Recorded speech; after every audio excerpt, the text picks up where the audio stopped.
I read some, all right, I'm recording. I read some Origen several years ago, and his, I'm not talking about it this week, his like Christology and stuff, but his creation narrative was out there and fascinating. But, all right. So maybe people will come in and go as they please as we're rolling, but we usually get a few hundred people that watch it on YouTube, so that's probably what people are waiting for. All right, let's get started. So first off, let me make a recommendation for like a source. Alterna Press puts out these books that kind of look like this. This is obviously Origen, and each one has like a little cover, and they are relatively thick, and it's just collections of sort of, this one's got 2 books of Origens. We have about 800 writings of Origen, so you can't put them all in one book, but I've got this, I've got Tertullian, Clement of Rome, Irenaeus of Lyon. Like they come in like, they're all color coded and they look nice and they go together, and they're like $2 or $3 a piece. So you can pick those up and read. However, if you get the, one of them was all in Latin. So that wasn't very helpful. I don't remember which one it was. All right, so Origen. Origen is one of the most important figures in the early church, alongside of Augustine and Luther. He's sort of like Bizarro Augustine. Like he is for the Eastern Church what Augustine was for the Western Church. He is known for single-handedly dragging Christianity into sort of like this intellectual respectability factor. I mean, Justin Martyr did some of that with his philosophy, but Origen took it to another level. He interacted with all kinds of ancient first, second, and third centuries philosophy, and in a way that that nobody else has. So Origen was he lived from about 185 to 254. He was the position. He comes from Alexandria. That's where he's from, and he was known as the it's hard to say, catechetical teacher of the school in Alexandria. So Alexandrian, he's an Eastern Church father. And when I say church father, I should put that in quotations, and you'll see why. A lot of people don't count him anymore as a church father because, well, you'll see. We'll get there. Origen is incredibly important today, not just for the early church, but today. He never goes away. People are always referencing him. People are always sort of pointing at him and saying, Origen said this first, way back then, because of the wide swath of sort of things that he invented for the church. He never, and here's the thing. The reason I put church father in quotes is because in the 5th century, he was condemned. I mean, he was dead. It was long after he was dead, but he was condemned in the 5th century under Emperor Justinian. And all his books were burned. That's what happens when you're condemned. All your books are burned. And so strictly speaking, he's not a quote unquote church father, although he was until Justinian. And I have huge problems with Justinian myself. But father basically means someone who the church currently looks to as a guide. A lot of the Western church doesn't look to Origen as a guide. The Eastern church, a lot of them still do. Later in his life, several of his ideas and teachings were condemned, like I said, by Justinian at the what's called the Fifth Ecumenical Council in 553. So there were 7 ecumenical councils.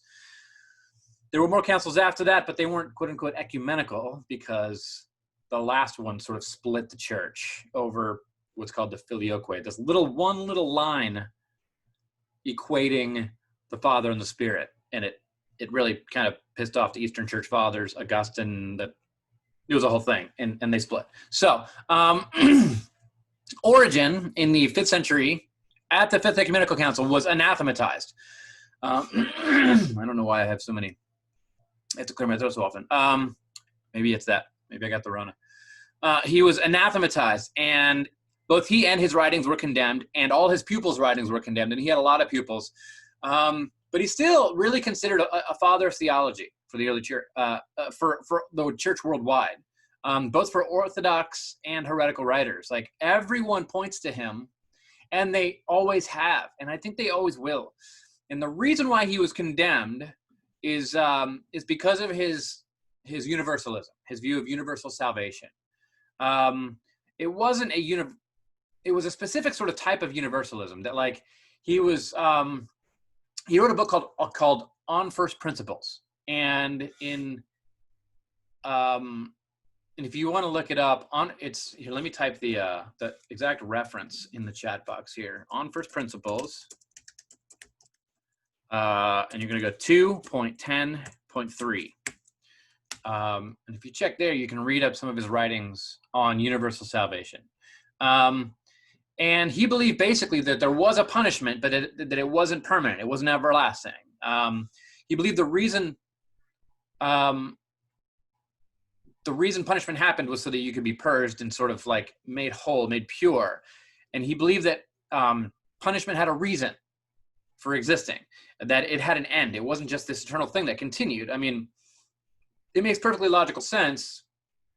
Punishment has a reason. It's meant to teach you something so that you don't do that again. And there's no point in punishing somebody forever and ever and ever if you never give them another chance to do it again. So he believed that the end will be like the beginning. Things will be sort of reset back to like hitting the reset button on the Mario Brothers game. Like, you're back at the beginning. And he also believed that that would happen all over again, and again and again and again. He believed things kind of went in cycles and circles, and this is sort of left over from the view of first century sort of view of history. And he had a lot of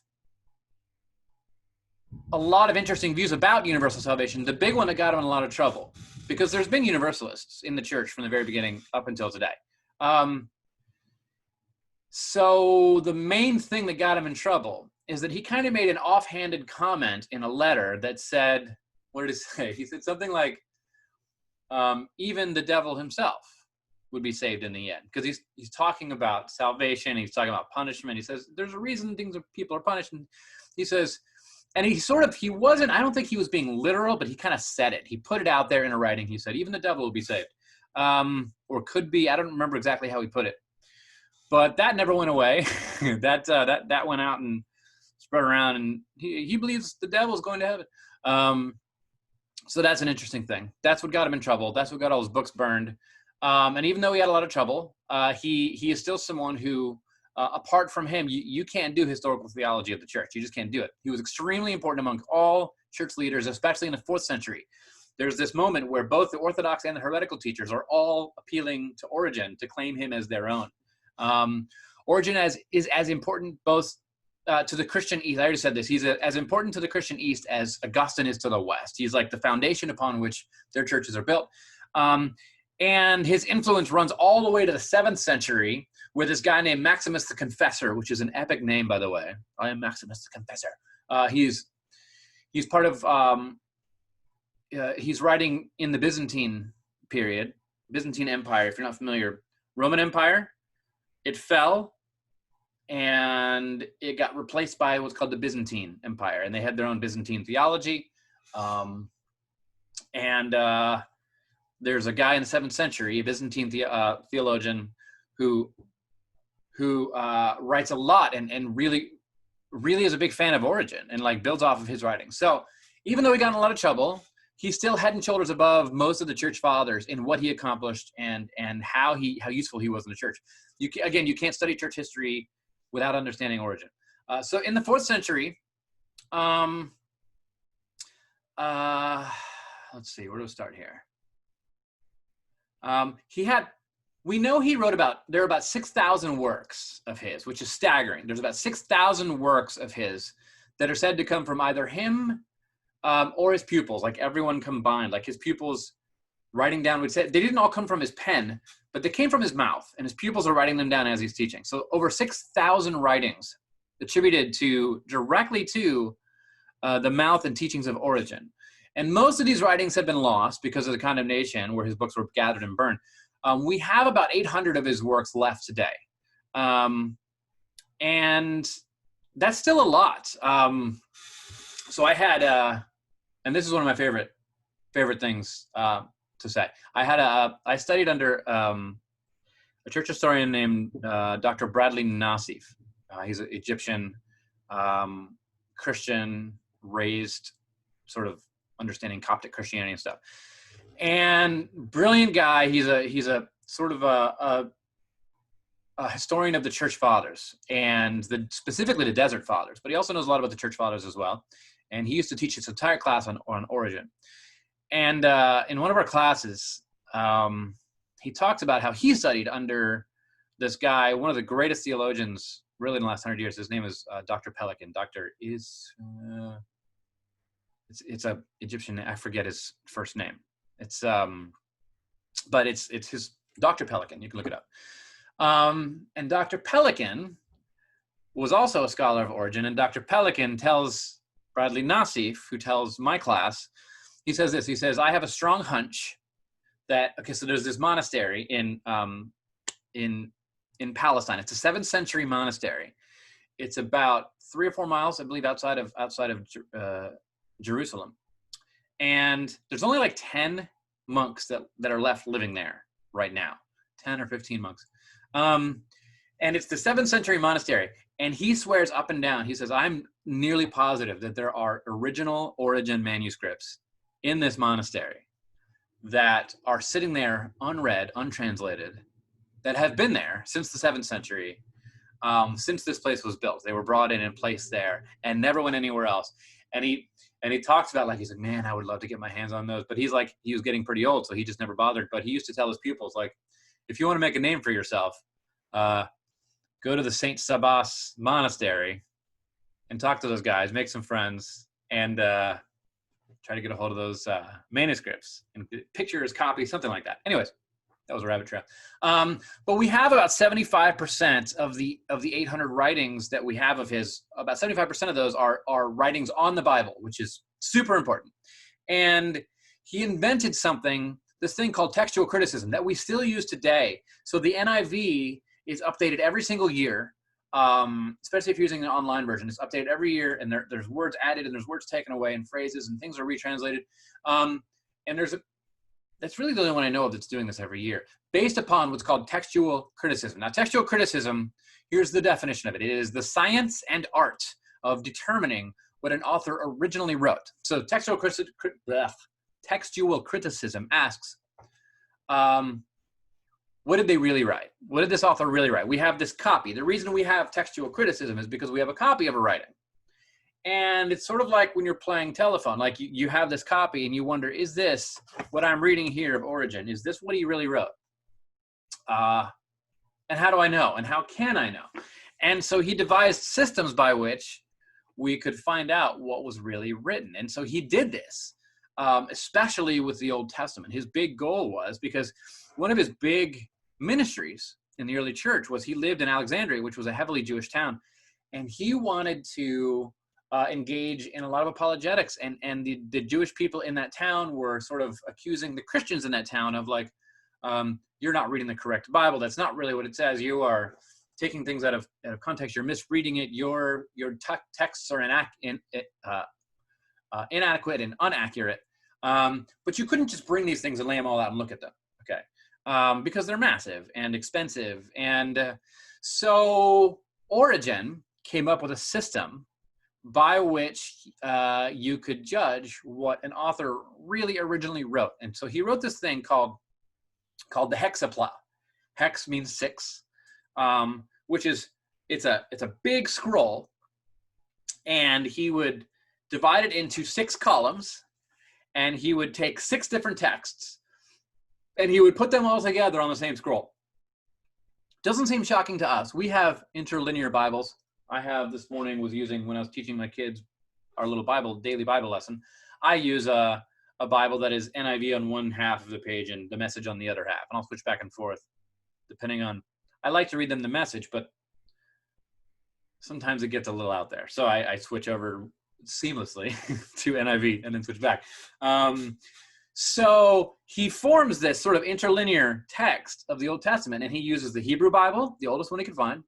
He uses what's called the Septuagint, or the LXX, as you'll see it if you're reading. Let me, I'll put them here. He uses Hebrew Bible. Hebrew Bible. He uses what you'll see called the LXX, which is the Septuagint. it's like a Greek copy of a Hebrew Bible. It's what the apostles would read when they were reading it because they spoke Greek. And then he also used 4 rabbinic translations. So that's 6, and he put them all side by side so that there could be no accusation that you're misreading the Bible. And he was like, well, they all say the same thing. So he literally would sit there every day. He would read some Hebrew text. He would copy it down in the left one. He would read the Septuagint, copy that in the second one, and take these 4 famous rabbinical translations, and he would put them all side by side. So when he read the text, he could argue that he was being true to it, and Jesus is the Messiah. Okay, like, it's incredibly brilliant. Nobody else was thinking like this. Nobody else is doing this. And he would try to learn about them. And it's important to remember, like, textual criticism is not a modern science at all. There are people today who, I mean, I had these conversations regularly where people, it's sort of an anti-intellectual argument where they say modern scholars handle the text by investigating it in this way that is very liberal, and it's not the way you should handle the text. And they investigate it, every little piece of it, and find which parts are legit and which not, and they throw some stuff out and which parts were added later, and it's new and it's liberal and it's unacceptable and we shouldn't do this. And it's not new. It was done all the way back in the 3rd century by Origen. He's the father of textual criticism. We still use this today. When we find a text in the sand somewhere, and in the last 100 years, we found a lot of texts, really the last 80 years. We found the Dead Sea Scrolls in the 40s and the 60s. We found like the Nag Hammadi codices, and we pull them up out of the dirt. And what does everybody do? All these scholars? They do what Origen did, what he invented, where you put them all side by side and you can see the differences. You can do this yourself, by the way. I would actually encourage you sometime, if you want to give yourself some big assignment during quarantine for when we get shut down again, because it's going to happen. And what you can do is you can take Matthew, Mark, Luke, and John, and you can get a big piece of paper and turn it landscape, and you can put these verses in side by side, and you can see what you'll begin to see pretty quickly is that Mark and Matthew and Luke are going to say a lot of the same things verbatim exactly. And this is how we know that Matthew and Luke are using Mark, the first writing. So, like, this is a method of studying the Bible that we still use today. And then you'll also see that John is out there doing his own thing. And that's why these are called the Synoptic Gospels, and this one is the Gospel of John. And so, like, this is a valid way, an important way to study the Bible. He also invented, he did literary criticism as well. He studied the author of Hebrews. He was trying to figure out who wrote the book of Hebrews. And so he compared the book of Hebrews with the writings of Paul, because there's all kinds of people. Even today, I recently heard Matt Chandler say, you know, Paul says in the book of Hebrews. And I'm like, Matt, read some Origen. Like, Origen proved that the Greek writing of Hebrews is far superior than anything Paul could ever write or ever did write. I mean, Paul hired scribes and everything. So, like, I guess some people make that argument that, like, no, well, the scribe could have been really good. None of the scribes Paul knew or used is anything even close. Not even the method of thinking is anywhere near the level of Hebrews. Hebrews is incredible. And so, yeah, he's really important. He's the one that basically showed us, like, no, Paul didn't write the book of Hebrews. I still think it was a woman, and I think it was Phoebe.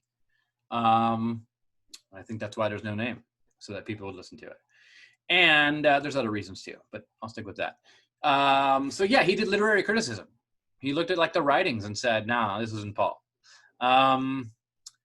He also applied what's called allegorical exegesis. This was a profound thing that he sort of invented for the church. It's this way of interpreting the scripture that was symbolic. So let me write this down. Allegorical exegesis. And I'll define it here. A story where each element corresponds directly to something. Oops, I can't type. Something else. 1-to-1, like a 1-to-1 ratio. Okay, make sure. Yeah, so it's an allegory is basically a story where each element corresponds directly to something else, 1-to-1. So for each element in the story represents something else that is not in the story. It's a whole other thing that it represents. And so allegorical exegesis, this is how he interpreted the Bible. So first off, I want to show you how this works. His view of Scripture. Before we get into sort of his understanding of allegorical exegesis. So the way he understands the Bible is he believed the text was divinely inspired. Like he could fit right into sort of like the Southern Baptist Convention here. He believes the text was divinely inspired. He believes every word, every jot and tittle, every paragraph, every comma, and even the letters individually themselves that were chosen and placed in the Bible were put there on purpose for a reason. And he believes that each little puzzle piece was saturated with spiritual truth. So he would even overanalyze punctuation and sentence breaks and look for the meaning in those. Why is there a break here? Well, that must mean that God is silent about that. This is what he would do. And this also means that he believed the Bible was divine. If it's that individual, if each individual piece is that important, the whole Bible itself is this incredibly divine book. Therefore, the interpretive method must correspond to the nature of the text. And so if a text is divine, then it requires an allegorical sort of interpretation of it. So here's what he said. All Scripture has 3 meanings. Every passage you read, if you get up in the morning, you open your Bible, and you read a passage of Scripture, that passage has 3 distinct meanings, okay? And this is where I basically, where I'm going to sort of stick around today. And then next week, I'm going to talk about like his view of God, his view of Jesus, his view of the church, stuff like that. So each passage of Scripture has 3 distinct meanings. The first meaning, I'll put them here, is the bodily meaning. So the bodily meaning is the very literal sense. It is what you read is what you get. It is the lowest level. It's for the spiritually immature, he would say. When you read Genesis, it would be a literal interpretation. When you read Revelation, a beast coming up out of the water, a literal beast coming up out of water. That is the first meaning, the literal bodily meaning. And he says, if that's how you're interpreting it, that's the lowest, that's the bottom, and that's fine, but that simply means you're a baby Christian. And he was criticized for this view, for saying that, because it's elitist.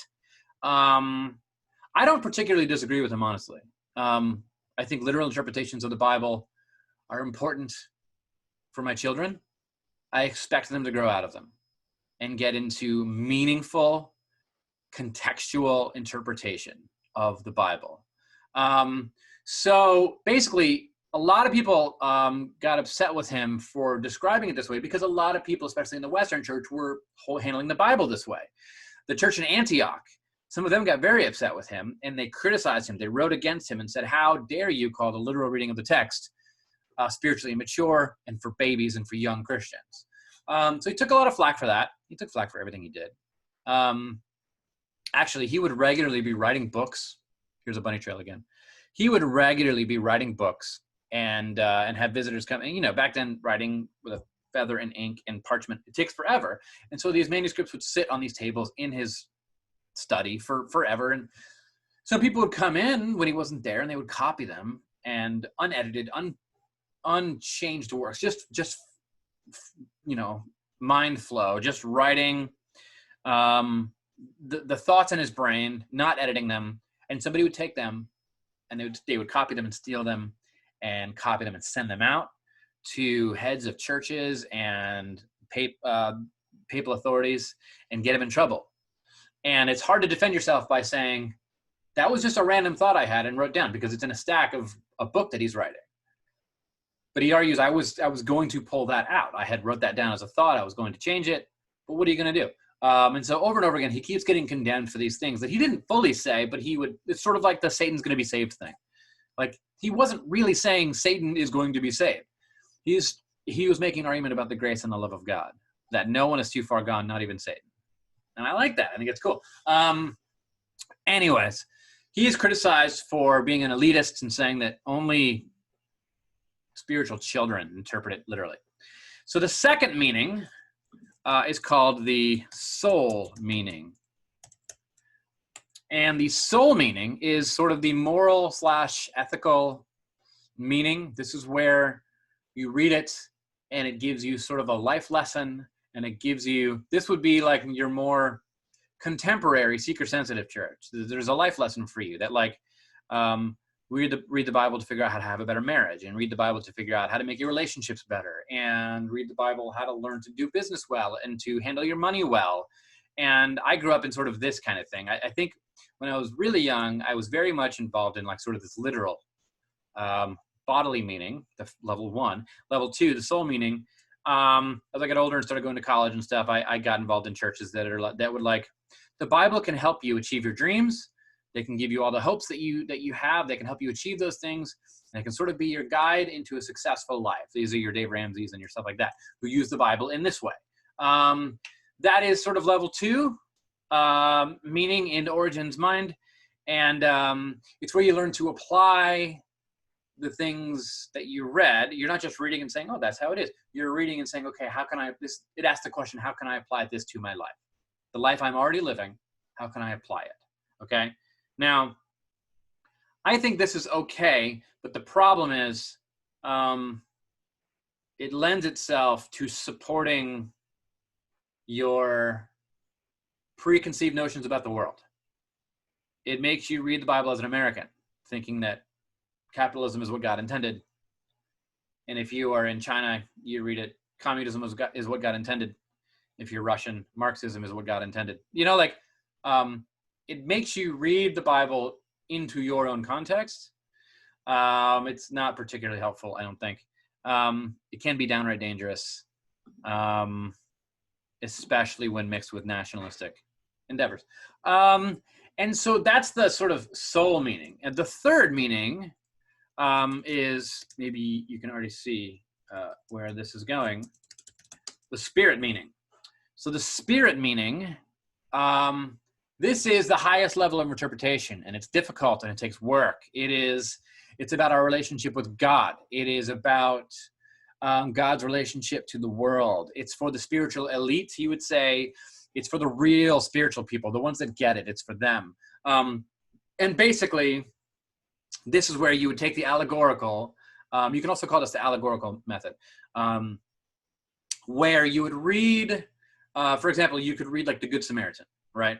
And there's like a level 1 reading, which is like, here's a story, and that's what happened. So level 1 would be like, here's the story and how it happened. And level 2 would be, so how do I understand this? What does this mean for my relationship to other people? Well, it means that I should I should take care of people who are hurt. It doesn't really dive in necessarily to the context and the relationship between whether the Samaritans and the Pharisees, and it doesn't, it's just like, I should love people and I should take care of them. And when other people are passing by, I should move in. And yes, you should. Cool. Great. The allegorical example, the allegorical meaning, the spirit meaning, is way bigger. You would look at the parable of the Good Samaritan, and you would, so, okay, I'll just read you what he says. The man who fell, I believe this is a direct quote of Origen. The man who fell among the thieves is a symbol of Adam. Yeah, it is. The man who fell among the thieves is a symbol of Adam, who rebelled against God and ends up a beaten condition. And then he says this, he says, he cannot help himself. The priest and the Levite come by and see him. That's the law in the New Testament, and cannot save him. But the Samaritan comes along, which is Jesus, who sees the fallen Adam and puts him on a donkey and takes him to the inn, which is the church, who heals the broken man. Okay? This is how the allegorical sense, the allegorical interpretation works. Every piece of the story represents a spiritual truth, and this is how he reads it. That humanity is Adam. Adam is humanity, and humanity is the man who was beaten up by the robbers. And I honestly kind of like the way he does this. I mean, I would never teach this way, but I see what he's doing. And the priests and the Levites, they can't do anything about him, so they pass on by. And then Jesus helps him, takes him to the church. And so he's got like this whole theology built into it, like this is the role of the church, this is the role of Christ. And he reads this into the story. So he's basically gutting every single piece in the story, and he's putting a meaning in it that is not written there by the author. Even when you have like the amount of coins that he left with the innkeeper, the amount of money there, he reads meaning into that. I don't remember what he says about it. Google it, look it up. So the 30 pieces of silver that Judas betrays Jesus with has this specific numerical meaning, and he'll take that and point it to the other 30 pieces mentioned, blah, blah, blah. And sometimes this is okay. Like I do this with the number 40. Every time you see the number 40 in the Bible, it represents sort of a death and a new start. You have Jesus 40 days in the wilderness before his ministry starts. You have obviously 40 days Noah in the ark. The world is sort of in death, and then new life and new humanity is born anew again. And you have a baptism had specifically 40 measures of water, a baptismal into it, the mikvah. You go down into it, die to yourself, come out the other side. Isaiah spent 40 days in the wilderness. God's people wandered for 40 years in the wilderness before they were brought into the promised land, passing through the Jordan River like a baptism. It's all there. And so in a sense, he understands what the Israelites were doing when they're writing their text, and he's building off of that, and he's injecting meaning sometimes where it doesn't belong. But he would say I'm wrong. So that's how that works, right? Like I can say Origen's wrong, but he's probably a lot smarter than I was, and he would probably look at me and say, that Tommy guy's wrong, and here's why. And he would lay something out. He's a smart guy. So this became the predominant method of interpretation for deep spiritual thinkers all the way up into the medieval period. Like, that's why when I say like Origen never goes away, he doesn't. Even sometimes Luther is using Origen's method of allegorical interpretation. Origen never goes away. He's always present. Man, when you read Richard Rohr, you can see Origenian sort of method. There's a lot of people who use it. Let's see, what else? Oh, a lot of the monks in the Middle Ages used it. Predominantly, it was the primary method of interpretation for monks. So yeah, what else do I got here? I don't necessarily want to get into all his like books and stuff today. I want to save that for another time. Think of any questions you guys might have right now. Because I think I want to take it to there today, because that's a lot of information so far. We talked about the hexapla, we talked about him being a heretic and his methods of interpretation and when he wrote and where he lived and who he was writing in favor of, which is trying to win over the Jewish people in Alexandria. Any thoughts on Origen, either of you? We got Angela in here. We got Paul. If you don't have any, that's totally fine. You don't have to. Let's see. I was going to talk about On First Principles, one of his books. I don't think I'm going to do that today. It's the church's very first systematic theology book. So we'll talk about that next time. Any thoughts? No? Anything? Well, if you'd like to get a hold of an easy, perfect. If you'd like to get a hold of an easy, short, very inexpensive, some of the writings of Origen. I already held this one up at the beginning. I'll hold it up again. Alterna Press always puts out these books. You can get them on Amazon. There's one on Origen. And it's just a collection. This one has 2 of his books. Again, they have a lot of the church fathers. You got to be careful with some of them that you buy, because you may accidentally end up with like a Latin or a Greek one. I think my Justin Martyr book was all in Greek. And it wasn't like easy. It was difficult. So I didn't read it. I'm going to order something else. I'd rather read in English.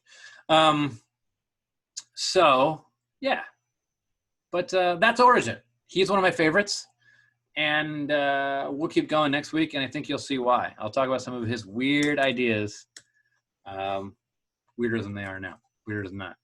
Cool. Thank you guys for joining me. I'm gonna put this up on the YouTubes so other people can watch him, and I hope you have a good day. Take it easy.